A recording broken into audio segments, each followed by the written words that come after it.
चीनी बुबागारा बीर विक्रम किशोर माणिक्य बाहादुर देवबर्मनी टीनी तंगथक आजेमा सालो हास्तेनि जत लोकरत्न शिबाइते खाकजमा याफारो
बीर Vikram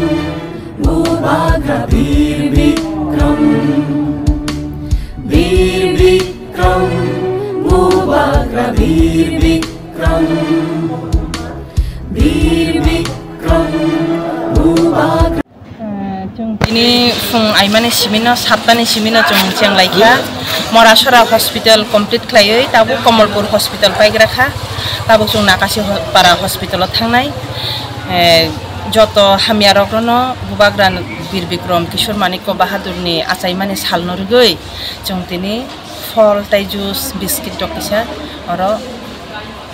riwoi paigra kha tabu chung ko thangnai nakasi para hospital chung tini oro tongo chini bisingo 45 ni president chini Topon Deborma tai 46 ni vice president tongo Sonju Deborma aboni loge loge wa haino chini joto TWF YTF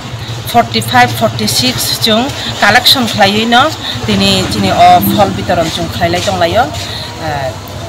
tabuk tini ni o tai kaisa jaga o phol bitoron khlaibai mane yagulo chung haino hai tini ni chini program ko chung thangnai Bubagra ni birthday no tui chung tini hal hali o chung kaisa program ko khlainai thangai.